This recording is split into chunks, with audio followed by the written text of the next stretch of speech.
दोस्तों ये जानवर जैसा दिखने वाला इंसान अपने साथ एक बैग लेकर आता है और उसके अंदर हर एक छोटे बच्चे को ठूंस ठूंस कर डालकर उसके साथ ले जाता है। लेकिन आखिर में ये इंसान है कौन और ये ऐसा क्यों करता है, आइए जानते हैं इसके पीछे की पूरी कहानी। हेलो दोस्तों, मेरा नाम है अनंत और आप देख रहे हैं tock tick with Anant.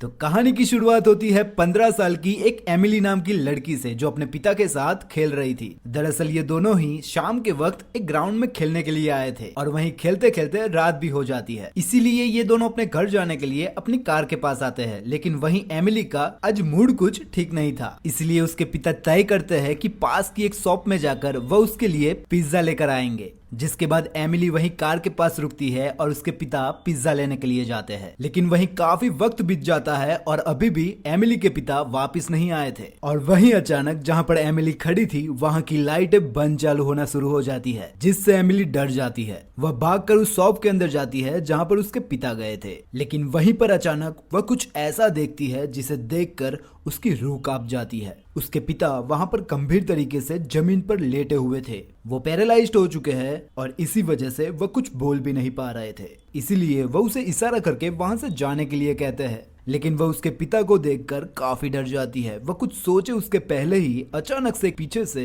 Demon आ जाता है जिसे बैगमैन भी कहा जाता है। वह भयानक तरीके से एमिली पर हमला कर देता है। लेकिन वहीं उसके बाद वह कुछ ऐसा करता है जिसे देखने के बाद आप भी शॉक हो जाओगे। वह एक बैग निकालकर एमिली को उसके अंदर ठूंस ठूंस कर भरने लगता है, जिसके बाद एमिली ना ही हिल पाती है और ना ही कुछ बोल पाती है। अब यहाँ से कहानी 4 साल आगे चली जाती है जहाँ पर हमें पैट्रिक नाम के एक आदमी को दिखाया जाता है जो असल में एक इंजीनियर है। दरअसल वह अपनी पत्नी के साथ रहता था और उसका काम भी बड़े बड़े प्रोजेक्ट के साथ चल रहा था। लेकिन उसकी किस्मत ने उसका साथ नहीं दिया, जिस वजह से उसका बहुत भारी नुकसान हुआ, जिसकी वजह से अब उसके पास कुछ नहीं बचा और अब वह बैंक करप्ट हो चुका है। और इसी कारण चलते उसे अपना घर भी बेचना पड़ा। जिसके बाद वह अपनी फैमिली को लेकर वापिस अपने गाँव चला जाता है जहाँ पर उसका टिम्बर का बिजनेस चल रहा था। हालांकि उसके माता पिता अब इस दुनिया में नहीं रहे, इसलिए ये बिजनेस उसका बड़ा भाई चलाता था। वह उसे सलाह देता है कि तुम्हें इस बिजनेस में आकर मेरे साथ मिलकर मुझे हाथ बटाना चाहिए। लेकिन पैट्रिक उसे एक प्रोजेक्ट दिखाता है और कहता है कि मुझे थोड़ी फंडिंग मिल जाए तो हो सकता है मैं इस प्रोजेक्ट के द्वारा बहुत सारा पैसा कमा सकता हूँ। लेकिन फिर भी उसका भाई वही सलाह देता है कि तुम्हें अपने खानदान के बिजनेस पर ध्यान देना चाहिए, जो कि असल में वह बहुत बड़ा नहीं था। पर पैट्रिक इस बिजनेस में ज्यादा इंटरेस्टेड नहीं था। लेकिन अभी इसे करने के अलावा उसके पास कोई और ऑप्शन भी नहीं था। और इसी के चलते वहां पर रात हो जाती है और अचानक से पैट्रिक को वहां पर अजीब अजीब सी आवाजें सुनाई देने लगती है। अब ये आवाजें कहां से आ रही है वह जानने के लिए वह उसका पीछा करते हुए जंगल की ओर जाता है, जहां झाड़ियों के बीच में से वह एक अजीब सा जानवर देखता है जिसे देखकर वह पूरी तरीके से डर जाता है। दरअसल पैट्रिक के साथ बचपन में कुछ ऐसा हादसा हुआ था जिसका डर अभी तक उसके दिमाग में से गया नहीं है। असल में जब वह छोटा था तो वह अपने भाई के साथ पास ही में आई एक माइंस में गया था, जिसे गवर्नमेंट ने हमेशा के लिए उसे बैंड कर दिया था। वहीं पैट्रिक की आदत थी कि वह बचपन में लकड़ियों के द्वारा खिलौने बनाया करता था। असल में ये कला उसके पिता ने ही बचपन में उसे सिखाई थी और इसी के चलते उसने लकड़ी से एक उल्लू बनाया था जो दरअसल वो अपने पास ही रखा करता था। ये दोनों भाई जब माइन के पास पहुंचते हैं तो वह देखते हैं कि वहां पर एक पेड़ गिरा हुआ है जिसकी लकड़ी भी बहुत सॉफ्ट होती है और इस कारण पैट्रिक इस लकड़ी से खिलौना बनाना चाहता था। इसलिए वह उस लकड़ी के एक टुकड़े को उस पेड़ से काटने की कोशिश करता है। लेकिन वहीं पर खड़ा उसका भाई उसे ऐसा करने से मना करता है। लेकिन फिर भी पैट्रिक उसकी बात बिल्कुल नहीं सुनता और वहीं पर अचानक से माइंड के अंदर से एक हाथ बाहर आता है जो एक कैंची से पीछे से उसके बाल काटकर उसके साथ ले जाकर अचानक से गायब हो जाता है। और इसी वजह से वह एक अजीब सी आवाज सुनकर वहां पर गिर जाता है और इसके चलते उसका लकड़ी का उल्लू भी वहां पर गिर जाता है। लेकिन डर के मारे वह उसे भी छोड़कर वहां से भाग चला आता है और घर आकर वह उसके पिता को वह सब कुछ बताता है जो माइन के पास उसके साथ हुआ था। जिसके बाद उसके पिता उसे पहाड़ की एक चोटी पर ले जाते हैं जहाँ पर वह उसे एक माइन दिखाते हैं और कहते हैं कि इस माइन के अंदर एक डीमन रहता है। वो उसे कहते हैं कि आज से कई साल पहले वहां पर काम करने वाले सभी इंसान को उस डिमन ने मार दिया था। वह उसे कहते हैं कि वह डिमन खास कर बच्चों को ही अपना शिकार बनाता है और एक बार उसने अगर किसी बच्चे को छू लिया तो वह किसी भी हालत में उसे नहीं छोड़ता। लेकिन वही पैट्रिक को उसके पिता की ये सब बातें सीरियस नहीं लग रही थी, जिसके चलते उसके पिता को बहुत सारा गुस्सा आ जाता है और वह गुस्से में कहते हैं कि तुम आज के बाद कभी भी उस माइंड के पास नहीं जाओगे। जिसके बाद पैट्रिक बहुत ज्यादा डर जाता है और कभी भी उस माइंड के पास नहीं जाता। लेकिन अंदर ही अंदर वह उस सारी बातों को दिमाग में से निकाल नहीं पा रहा था। जिसके बाद रात में वापस उसके पिता उसके पास आते हैं और उसे एक चाकू देते हैं और कहते हैं कि तुम्हें अपनी कल्पना में ये सोचना होगा कि जब तक ये चाकू तुम्हारे पास है तब तक वह डीमन तुम्हें कोई नुकसान नहीं पहुंचा सकता। और वहीं पैट्रिक भी ऐसा ही करता है, वह चाकू हमेशा के लिए वह उसके पास रखता है। जिसके बाद ये कहानी प्रेजेंट में आती है, जहां पर पैट्रिक की वाइफ एक लैपटॉप के अंदर कुछ काम कर रही होती है और उसका बेटा बाहर गार्डन में खेल रहा होता है। और तभी उस बच्चे को अचानक से जंगल की ओर से अजीब सी आवाजें आती है। वह भी उस आवाज का पीछा करते करते जंगल की ओर चला जाता है। और जैसे ही पैट्रिक की वाइफ को यह पता चलता है कि उसका बेटा वहां पर नहीं है, वह तुरंत जंगल की ओर जाती है उसे ढूंढने के लिए। और वहीं जब शाम को पैट्रिक अपने घर आता है तो वह उसे बताती है कि किस तरह से उसका बच्चा जंगल की ओर खींचा चला जा रहा था। वह उसे कहती है कि शायद वक्त रहते मैं उसे नहीं खोज लेती तो हम अपने बेटे को आज खो चुके होते। और वहीं ये सुनकर पैट्रिक भी बहुत ज्यादा परेशान हो जाता है। अब रात को उसे ईमेल से पता चलता है कि जो उसने फंडिंग की डिमांड की थी उसे रिजेक्ट कर दिया गया है। इस बात पर पैट्रिक को बहुत गुस्सा आता है और बचपन में जो चाकू उसके पिता ने दिया था वो उसे जोर से उस टेबल पर मारता है। दरअसल पैट्रिक अपने करियर की वजह से बहुत ज्यादा फ्रस्ट्रेट होने लगा था। जिसके बाद वह वहां पर पड़े एक टैब की स्क्रीन में देखता है कि उसके बच्चे के रूम में शायद कोई है, इसलिए वह चेक करने के लिए उसके बच्चे के रूम में जाता है। लेकिन वहां पर कोई नहीं होता,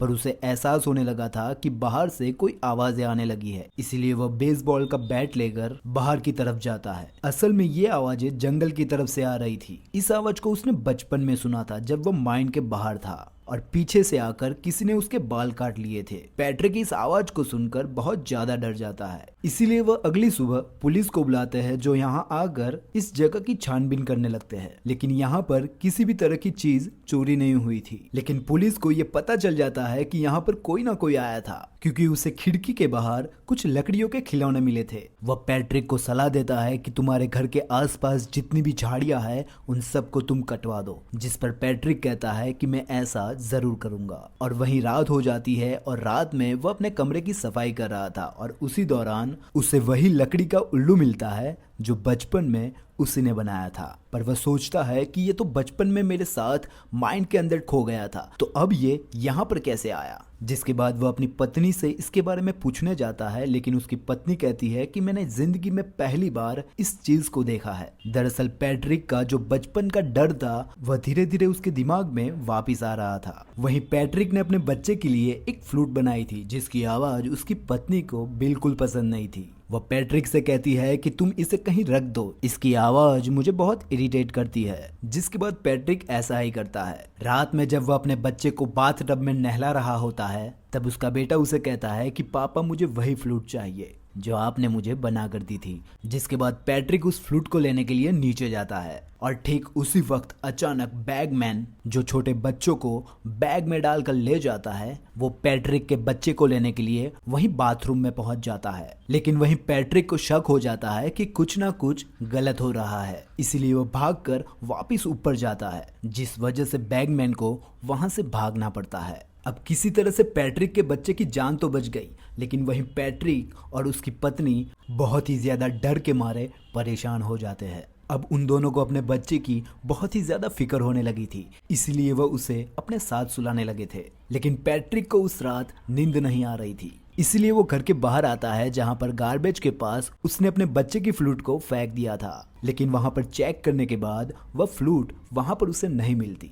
जिसके बाद वह घर के अंदर वापस जाने की कोशिश करता है, तब वह दरवाजा अंदर से बंद हो चुका था। जिसके बाद वह एक छोटी सी विंडो के जरिए अंदर जाने की कोशिश करता है, लेकिन वहां पर वह देखता है कि वह बैगमैन उल्टा लटका हुआ है, जिसके हाथ में वही लकड़ी की फ्लूट भी है। अब वो इसे देखकर बहुत ही ज्यादा डर जाता है। वह विंडो के कांच तोड़कर घर के अंदर आ जाता है और इसी आवाज से उसकी पत्नी भी नींद से उठ चुकी थी। असल में यहाँ पर बैगमैन आया था, पर उसने पैट्रिक के परिवार को किसी भी तरह का नुकसान नहीं पहुंचाया था। अब अगली सुबह पैट्रिक वापस वही पुलिस वाले को बुलाता है, जिसके बाद वह वापस से पूरे घर की तलाशी लेते हैं और कहते हैं कि इस घर से कोई चीज चोरी नहीं हुई, हो सकता है कि ये किसी साइको का काम हो। वह उसे कहता है कि 4 साल पहले ऐसा ही एक केस आया था जहां पर एक आदमी पैरालाइज हो गया था। उसका कहना था कि काले अंधेरे में एक भयानक दिखने वाली आकृति उसके बच्ची को एक बैग के अंदर डालकर उसके साथ ले गई। मुझे लगता है कि ये केस भी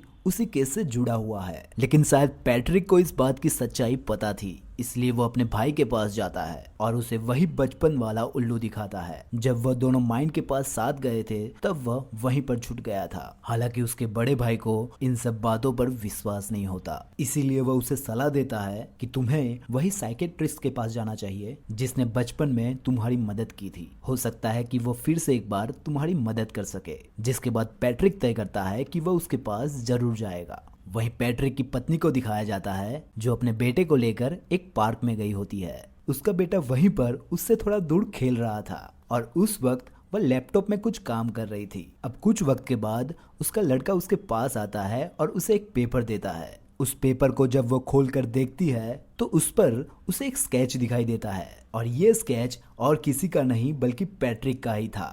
ये स्केच उस वक्त का है जब वो माइन के बाहर एक पेड़ की लकड़ी को काट रहा था। अब इसे देखकर पैट्रिक की पत्नी समझ जाती है कि उसके बेटे की जान खतरे में है। उसका बेटा वह झूले के अंदर खेल रहा था जहां पर बैगमैन भी आ चुका था। वह उसे अपने साथ ले जाने ही वाला था कि तभी पैट्रिक की पत्नी वहां पर आकर उसे बचा लेती है। अब उसे पूरा यकीन हो चुका था कि उसके बेटे की जान को बहुत बड़ा खतरा है। वह जान चुकी थी कि कोई उसके बेटे को मारना चाहता है। अब अगले दिन वो पैट्रिक के साथ उसी साइकेट्रिस्ट के पास जाती है जिसने बचपन में पैट्रिक का इलाज किया था। उसे भी बैगमैन की कहानियों पर विश्वास था। दरअसल जब से पैट्रिक ने अपने पिता के दिए गए चाकू को तोड़ा है तब से उसका जादू खत्म हो चुका है और अब बैगमैन उसे और उसके बेटे को खत्म करना चाहता है। वो पैट्रिक और उसकी पत्नी को बताती है कि बैगमैन हमेशा अच्छी आत्माओं का शिकार करता है। वह उन्हीं बच्चों को अपने साथ ले जाता है जो जिंदगी में कुछ बनना चाहते हैं और साथ ही उसके पास कुछ ऐसी शक्तियां हैं जिससे वह बड़े लोगों को पैरालाइज कर सकता है। वह उसे सलाह देती है कि तुम्हें कुछ वक्त के लिए अपना घर छोड़कर होटल में शिफ्ट हो जाना चाहिए, जिसके बाद पैट्रिक उसकी बात मान जाता है। अब एक रात को उन दोनों को कहीं जाना होता है, इसलिए उसके बच्चे को उसकी आंटी के पास छोड़कर चले जाते हैं। अब वहीं पर रात में उस घर की लाइट चली जाती है जहां पर पैट्रिक का बच्चा था, लेकिन उसकी आंटी समझ जाती है कि वहां पर कुछ गड़बड़ है। वह तुरंत पैट्रिक के बेटे के पास जाती है, लेकिन तभी वहां पर अचानक से बैगमैन आ जाता है जो उसके ऊपर हमला करता है और उसे जख्मी कर देता है। और वहीं पैट्रिक अपनी पत्नी के साथ जब वापस आता है तो वहां पर बहुत सारी पुलिस की गाड़ियां खड़ी होती है, जिसे देखकर वह डर जाता है। पर उसका बेटा और उसकी आंटी वहां पर सही सलामत थे। जिसके बाद वह सीसीटीवी फुटेज को चेक करने लगते हैं, लेकिन अफसोस इसमें से उन्हें कोई सबूत नहीं मिलता। दरअसल अचानक से सीसीटीवी कैमरा खराब हो गया था और गार्ड जब चेक करने के लिए ऊपर गया तो ठीक उसी वक्त बैगमैन वहां से भाग गया और पैट्रिक के बेटे की जान बच गई। जिसके बाद वह पुलिस वाला पैट्रिक को सलाह देता है कि तुम्हें अभी अपने घर जाना चाहिए, क्योंकि उसे पूरा विश्वास था कि पैट्रिक के परिवार को कोई ना कोई नुकसान पहुंचाना चाहता है और इसीलिए वह घर के बाहर पहरा देते हैं। पर पैट्रिक का बेटा जब रात में सोया हुआ होता है तब बैगमैन वहां पर आकर उसे अपने बैग के अंदर कैद कर कर वहां से चला जाता है। लेकिन वहीं अचानक पैट्रिक उसे देख लेता है और उसका पीछा करते हुए जंगल की ओर जाता है और भागते भागते उसी माइन तक पहुंच जाता है जहां पर बचपन में माइन के अंदर से निकलकर किसी ने उसके बाल काटे थे।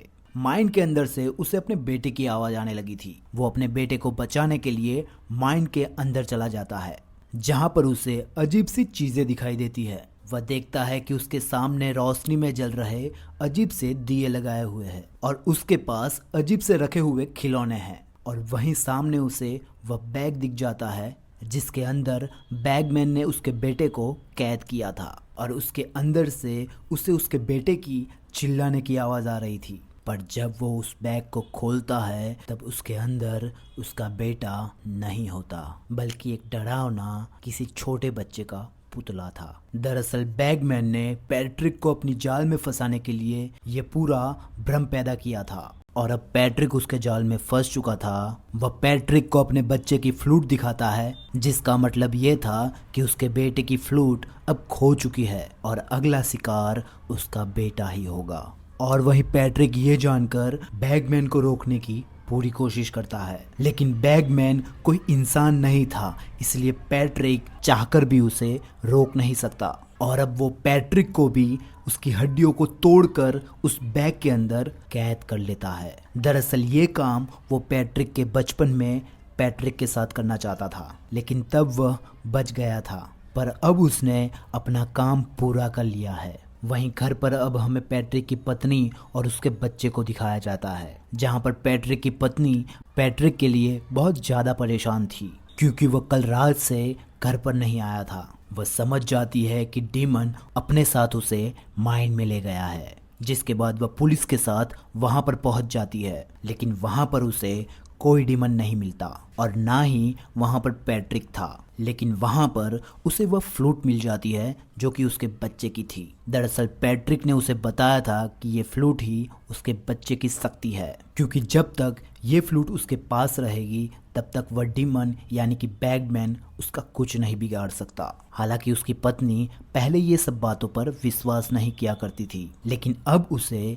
बैगमैन पर विश्वास हो चुका है। वह फ्लूट लेकर अपने घर वापस आ जाती है। वह अगली सुबह इस घर को छोड़कर हमेशा के लिए अपने बेटे को लेकर अपनी मॉम के घर जाने के लिए निकल जाती है और रास्ते में वह फ्लूट अपने बेटे को देती है और उसे बैगमैन के बारे में बताती है और साथ में उसे ये भी बताती है कि तुम इस फ्लूट को हमेशा के लिए अपने पास रखना। वह अपने बच्चे को वही सारी बातें बताती है जो पैट्रिक के पिता ने बचपन में पैट्रिक को बताई थी। वह चाहती है कि उसका बेटा हमेशा के लिए उस फ्लूट को अपने पास ही रखे ताकि बैगमैन उस पर कभी भी हमला ना करे। और इसी के साथ ये कहानी यहाँ पर ख़त्म हो जाती है।